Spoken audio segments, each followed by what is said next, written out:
स्थापन गरेको छ र लागु औषध के हो यो सबैले जान्नुपर्ने र घरबाट प्रत्येकले हेर्नुपर्ने कुरा हुन्छ। लागु औषध के हो, किन हुन्छ, अथवा लागु औषधको बारेमा के छ। यसको लागु औषध सम्बन्धी ऐनको कुरालाई जोड्ने भने सर्वसाधारण जनताको सदाचार, स्वास्थ्य सुविधा र आर्थिक हित कायम राख्नका लागि लागु औषधको खेती, उत्पादन, नियन्त्रण, खरिद, बिक्री, सञ्चय, ओसार पसार, सेवन र निकासी पैठारी समेतमा नियन्त्रण गर्न वाञ्छनीय भएकोले भनेर चाहिँ कानुनको प्रस्तावनाले बोल्छ। अथवा यो कानुन चाहिँ श्री 5 बडामारा धिराज वीरविक्रम शाहदेवबाट, वीरेन्द्र वीरविक्रम शाहदेवबाट राष्ट्रिय पञ्चायतको सल्लाह बमोजिम यो ऐन बनाइएको थियो। हामीले त्यसलाई त्यसरी बुझ्नुपर्छ। राजा वीरेन्द्रकै टाइममा चाहिँ यो कानुन बनेको थियो।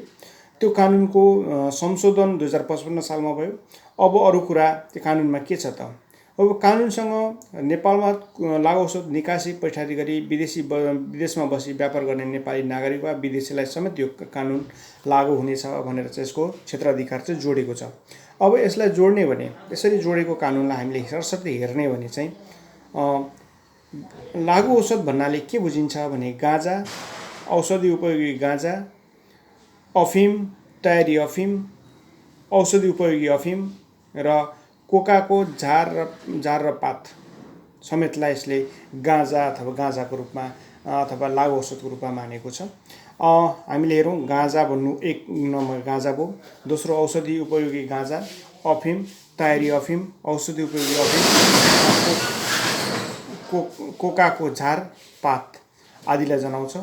अफिस तथा कोकाको सार तत्त्व मिश्रण, लवण समेतलाई मिसाई तयार गरिने कुनै पनि पदार्थलाई समेत लागु औषधमा जोडिन्छ। नेपाल सरकारले समय समयमा राजपत्रमा अङ्कित गरी प्रकाशन गरिने तोकिएका प्राकृतिक कृत्रिम लागु औषध तथा मोनोदीप पदार्थ माइक्रोट्रिप्स र तिनको लक्षण तथा अन्य पदार्थ समेत सम्झनुपर्छ भनेर चाहिँ लागु औषधको कुरासँग जोडिन्छ। गाँजा भन्नाले के बुझिन्छ, अब अलिकति गाँजा भन्नाले के बुझिन्छ, कानुनमा के छ। गाँजा भन्नाले भाग र सिद्ध समेत गाँजाको मूल जुनसुकै बोट, पात र फूल समेत जनाउँछ। अथवा चरेस र गाँजाको बोटबाट प्राप्त गरिएको प्राकृतिक खोटो, लिसो र चोप समेत जनाउँछ। सार, निम्सार, निष्कर्ष, मिश्रण समेत र मिश्रण बनाइने पेय पदार्थ समेतलाई जोड्छ। गाँजाको निष्कर्ष पुग्नुपर्ने हुन्छ। गाँजा त्यसो भने गाँजा चाहिँ कस्तो हुन्छ त। हाम्रो गाउँघरमा चियामा कफी खाने, चिया कफी जसँग जोडेर अथवा अचार खाने अथवा अलिकति औषधिको रूपमा लिने गाँजालाई पनि गरिन्छ। त्यसो भने कस्तो अवस्थामा चाहिँ गाँजालाई उपयोगी यो लागु औषधसँग जोडिन्छ त। गाँजाको निम्नानुसार जोडिन्छ। जस्तै अफिम भन्नाले अफिमको मूल फूल जमेको रस सम्झनुपर्छ, यसलाई यसरी जोडौँ। तयारी अफिमसँग जोडौँ। अफिम धुम्रपान गरिसकेपछि अफिमको खार समेत सम्झनुपर्छ। अफिमलाई चाहिँ त्यो खार जुन चुरोट त्यो अफिमको तान्छौँ र चुरोट त्यसो बाँकी रहन्छ, त्यसलाई डस्टलाई पनि मानिन्छ। विधि पुर्याएर तयार पारिएको अफिम बनाउन विधि पुर्याएर तयार पारिएको अफिम सम्झनुपर्छ भनेर चाहिँ भन्छ। अथवा कोकाको झार पात भन्नाले सिङ्गल कन्भेन्सन अथवा अर्गेनिक्स ड्रग्स 1981 परिभाषा गरिएको भन्छ। यो चाहिँ अर्गेनिक ड्रग्स सम्बन्धी ऐन छ, विश्वव्यापी ऐन छ। त्यो ऐनसँग जोडिएको कुरा गर्न खोजेको हो। एकभन्दा बढी वस्तु लागु औषधको मात्रामा तयार गरिने ठोस मिश्रण पदार्थ समेतलाई जोड्छ। त्यसलाई लागु औषध मिसाएर अर्को बनाइन्छ भने गाँजाको बोटबाट गाँजा, भाग, सिद्ध, चरेस झिक्ने, कोकाको झारबाट पात झिक्ने काम सम्झनुपर्छ। यसको प्रक्रिया चाहिँ ती प्रक्रियाहरूबाट पनि आएको कुरालाई सम्झिने हो। त्यस्तै गरेर औषधि उपयोग गाँजाको जुन चाहिँ औषधको परिणामको मात्रालाई पनि त्यसको जोडेर औषध तयार गर्ने विधि समेतलाई जनाउँछ। अथवा गाँजाबाट बनाउने प्रक्रियाहरू जुन विधिहरू छ। अब त्यसपछि नेपाल राज्य वा नेपाल राज्य भई अन्य देशमा लागु औषध पठाएकोमा त्यस्तो लागु औषध जाने अन्तिम स्थान लागु औषध प्राप्त गर्ने व्यक्ति पत्ता लगाउन अनुसन्धान अधिकारीको प्रत्यक्ष निगरानीमा लागु औषध सोही अवस्थामा सो कानुन सट्टामा त्यस्तै कानुनको बारेमा कुनै समान त्यस्तो लागु औषधको प्याकेटभित्र राखी पठाएको प्रविधि सम्झनुपर्छ। ओसार पसारसँग चाहिँ एक ठाउँबाट उत्पादन भएर अन्तिम उपभोक्तासम्म पुर्याउन गरिने सबै प्रकारका त्यो ट्रान्जेक्सन गर्दा गरिने टुल्स, माध्यम, प्याकेजिङ, ट्रान्सपोर्टेसन आदि सबैलाई सम्झिनुपर्छ। त्यस्तै गरेर चिकित्सा केन्द्र पनि हुन्छ। यसो चिकित्सा केन्द्र भनेको चाहिँ दुर्व्यसन उपचारको र पुनरुत्थान सम्बन्धी केन्द्रलाई जोडिन्छ। अब दुर्व्यसन भन्नाले चाहिँ चिकित्सकको सिफारिस अनुसार मात्र परिणाम लिनुपर्छ, त्योभन्दा बढी अथवा बिना सिफारिस लिने कुरालाई चाहिँ दुर्व्यसनसँग जोडिन्छ। अब तोकेको अधिकारीसँग भन्छ, यो कानुनले चाहिँ तोकेको अधिकारी भन्छ, अथवा हस्पिटल अथवा निश्चित सरकारले तोकेका अफिसर अधिकारीहरू हुन्छ, तिनीहरूबाट चाहिँ त्यसको चाहिँ नियमन गर्ने हुन्छ। त्यसो भने यो लागु औषधको निषेधित चाहिँ किन गरिन्छ त? यी चाहिँ भए लागु औषधको कुरा, तर निषेधित कार्य चाहिँ किन हो त? अथवा कस्तो कुरालाई चाहिँ निषेधित गर्छ त कानुनले भन्दाको? गाँजाको खेती गर्न पाइँदैन, तयारी गर्न पाइँदैन, खरिद बिक्री गर्न पाइँदैन, निकासी गर्न पाइँदैन, पैठारी गर्न पाइँदैन, ओसार पसार गर्न पाइँदैन भनेर सरकारले कानुन बनाएको छ। अफिम कोका खेती गर्न, अफिम कोकाको पात र अन्य औषधि उपचार उत्पादन गर्ने काम गर्न पाइँदैन, लागु औषधको नियन्त्रण र तयारी गर्न पाइँदैन, लागु औषधको बिक्री वितरण गर्न पाइँदैन, लागु औषधको निकासी र पैठारी गर्न पाइँदैन, लागु औषधको खरिद गर्ने, सञ्चय गर्ने र ओसार पसार गर्न पाइँदैन, गाँजा बाहेक अन्य लागु औषध सेवन गर्न पाइँदैन। गाँजा चाहिँ सेवन गर्न पाइन्छ त? अब के हो कुरा, अलिकति बुझौँ। गाँजालाई चाहिँ कसरी बुझ्ने त? त्यो कुरोहरू पनि हामीले बुझ्नुपर्ने हुन्छ। गाँजा सेवनको लागि चाहिँ के पाइन्छ त? नेपाल सरकारको पश्चिमी पहाडी भागमा धेरै गाँजाहरू उत्पादन चरेस उत्पादन गर्न, त्यस्तो चरेस सङ्ग्रह गर्न, राख्न, खरिद बिक्री गर्न नेपाल सरकार नियम बनाई व्यवस्था गर्न सक्नेछ। सो अनुसार अनुमति प्राप्त गरी कसैले कुनै काम गर्दा त्यस्तो दफा अन्तर्गत अपराध गरेको मानिने छैन भनेर चाहिँ भन्छ। सुदूरपश्चिमका केही पहाडी भागमै भनेर प्राकृतिक रूपमा उब्रेको गाँजा चरेसको कुरा गर्छ। Single convention on organic drugs 1961 मा चाहिँ परिभाषा गरियो बमोजिम। औषधि मध्ये लागु औषध तयार पार्न प्रयोग गरिने रासायनिक पदार्थ मूल्य औषधि नियन्त्रण अधिकारीको अनुमति लिएर मात्र अनुपात आयात निर्यात ओसार पसार बिक्री वितरण सञ्चय गर्न पाइन्छ भनेर भन्छ। प्रतिबन्ध अधिकारीले त्यस्ता कुरालाई चाहिँ दस्तुर लिएर नियम त्यसको सुरक्षित हुने गरी गर्ने प्रक्रियासँग जोडिन्छ। अब कस्तो अवस्थामा चाहिँ निषेधित हुँदैन त भनेर जोड्ने हो भने लागु औषध नियन्त्रणको स्वीकृति, चिकित्सकको सिफारिस आदि इत्यादिबाट चाहिँ अनुमति प्राप्त छ भने त्यसको लागु औषधको लागि अनुमति प्राप्त हुन्छ। तोकेको वर्गमा व्यक्ति तोकेको मात्रामा लागु औषध सेवन गर्न पाइन्छ, त्यो जसलाई प्रेस्क्रिप्सन अथवा कानुनले तोकेको बमोजिम चाहिँ पाइन्छ। चिकित्सकको सिफारिस चाहिन्छ, तर त्यो चिकित्सकको सिफारिस जहाँ पाए त्यही जस्तो पाए त्यस्तै अवस्थामा चिकित्सकले सिफारिस गर्नमै पाइँदैन। सिफारिस गर्न लागु औषध आवश्यक पर्ने व्यक्तिलाई पनि आवश्यकभन्दा बढी मात्रामा लागु औषध सिफारिस गर्नु हुँदैन भनेर चिकित्सकलाई चाहिँ गर्छ। सरकार पनि बाध्य नहुने भनेर चाहिँ हुन्छ। औषधि खेती र तयार गर्न, उत्पादन गर्न, निर्माण गर्न, निकासी पैठारी गर्न स्वीकृत चिकित्सकको सिफारिस भने कसैले लागु औषध बिक्री गर्न र ऐनमा लेखेको कुनै कुराले बाधा पुर्याएको मानिने छैन भन्छ। यसरी कानुनलाई भन्छ। वारेन्ट जारी गर्ने अधिकारीको कुरा जोड्छ लागु औषधको कानुनमा। त्यो भने के भने अपराध कसैले गरेको छ, गर्न सुन लागेको छ भन्ने विश्वास पर्ने कारण भएमा त्यस्तो व्यक्तिको गिरफ्तारी र खानतलासी निमित्त लागु औषध अधिकारीले वारेन्ट जारी गर्न सक्छ। औषध नियन्त्रण अधिकारीले कुनै घर, जग्गा, सहरी साधन, ठाउँ त्यस्तो अपराधिक सम्बन्धमा कुनै व्यक्ति लुकेको वा कुनै राखिएको भन्ने आफूलाई जानकारी भएमा सवारीको खानतलासी गर्नको निम्ति आदेश दिन सक्ने भन्ने कुरा जोड्छ। मतलब के हो भने लागु औषधको बारेमा चाहिँ लागु औषध नियन्त्रण गर्न सक्ने अधिकार प्राप्त गरेको अधिकारीले चाहिँ शङ्का लागेमा त्यस्तो ठाउँमा जुनसुकै बेला जस्तोसुकै अवस्थामा पनि वारेन्ट जारी गरी खोज तलासी गर्ने अनुमति दिन सक्छ, आदेशै दिन सक्छ। अब खानतलासी र कब्जा गिरफ्तार बिना वारेन्ट पनि खानतलासी गर्न सक्छ। घर, जग्गा, सहरी साधन अपराधको गायब हुने सम्भावना देखेमा अथवा कस्तो अवस्थामा चाहिँ भने त्यो गाँजा चरेस अथवा लागु औषधको अवस्था छ देखिन्छ, तर उसलाई लुकाउने सम्भावना, भगाउने सम्भावना, हराउने सम्भावना, छिपाउने सम्भावना भयो भने चाहिँ बिना वारेन्ट पनि त्यस्तो घर, जग्गा, सहरी साधन आदिलाई कन्ट्रोल गर्न सकिन्छ। अपराधिक सम्बन्धी लागु औषध अन्य सामान तथा प्रमाणको लागि काम लाग्ने जुनसुकै कागजपत्र कब्जा गर्न सकिन्छ। अपराध गरेको भए शङ्का लागेको जुनसुकै व्यक्तिलाई सोक्न, खानतलासी गर्न, आवश्यक रेखदेख गर्न र गिरफ्तार गर्न पनि सकिन्छ। यसरी भन्छ। तर नगरपालिका र गाउँपालिका समितिका सदस्य ठाउँमा भलाद्मी कुनै अर्को सरकारी कार्यालय कर्मचारी र वा मुजुरका तयार पारी प्रयास गर्दा पनि त्यस्ता व्यक्ति उपलब्ध नभएमा उचित आधार भएमा कम्तीमा 2 जना औषध अनुसन्धान अधिकारी र कम्तीमा 2 जना प्रहरी सहायक निर्देशक दर्जा समेतको कर्मचारीले रोभमा मुजुल्का तयार गर्न सकिन्छ।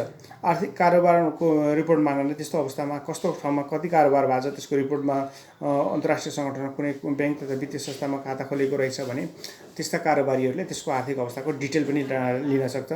गोप्यता राख्ने त्यस्ता मान्छेहरूलाई चाहिँ गोप्य रूपमा अनुसन्धान गर्न सक्ने छ, गिरफ्तारी गर्न सक्ने कुरा भइहाल्यो, कुनै सेन्सर गर्न सक्ने, टेप गर्न सक्ने हुन्छ। तिनीहरूलाई चाहिँ त्यस्तो कुन ठाउँमा लागु औषध कारोबारी हुँदैछ भन्ने कुराको त्यसको सेन्सर गर्ने, त्यसलाई टेपिङ गर्ने र ट्र्यापिङ गर्ने कुरा पनि लागु औषध नियन्त्रण कानुनले गर्न पाउने अधिकार दिन्छ। लागु औषध सम्बन्धी मुद्दामा अदालत म्याद थप भएपछि लागु औषध नष्ट गर्नुपर्ने हुन्छ। अदालतमा चाहिँ लागु औषध सम्बन्धी मुद्दा पर्यो, अदालतमा म्याद थप्न लग्यो र त्यस पछाडि लागु औषध पदार्थ चाहिँ त्यो पदार्थ चाहिँ नष्ट गर्नुपर्ने हुन्छ।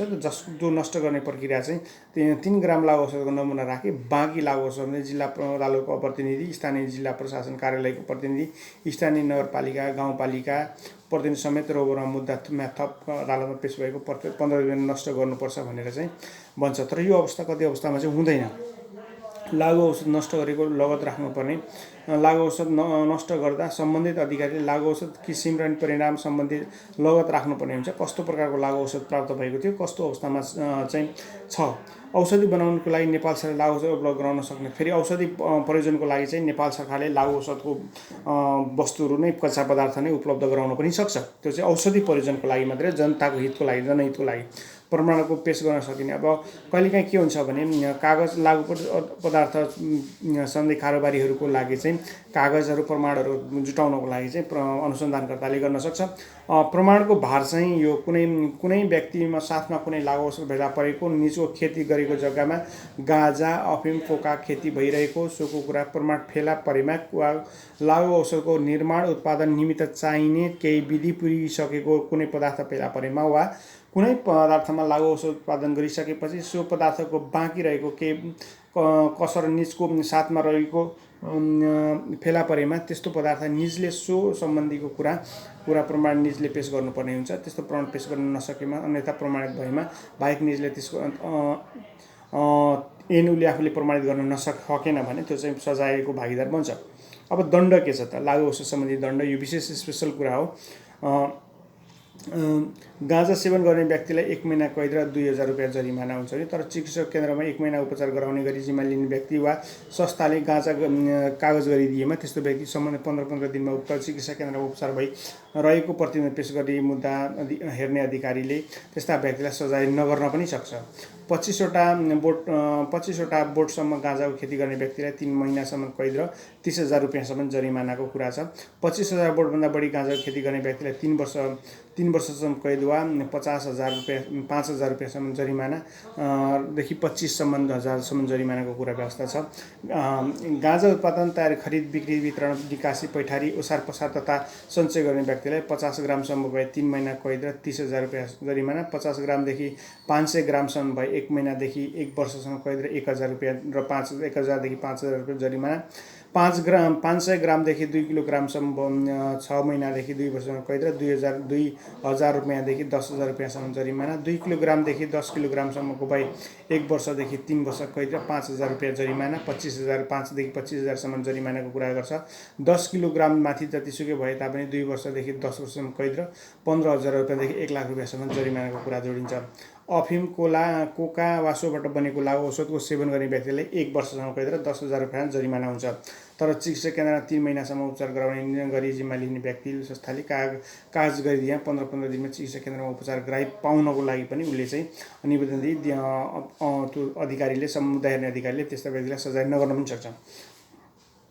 अफिम, कोकाको खेती गर्ने व्यक्तिलाई 25वटा बोटसम्म भए 3 वर्ष र कैद र 5,000 रुपियाँ छ। यो गाँजाभन्दा अलिकति अफिम अलिकति ठुलो कसुरको रूपमा मानिन्छ। 25वटा बोटभन्दा माथि 3 वर्षदेखि 3 वर्ष कैद र 25,000 देखि 2 लाखसम्म जरिमानाको कुरा चाहिँ गर्छ।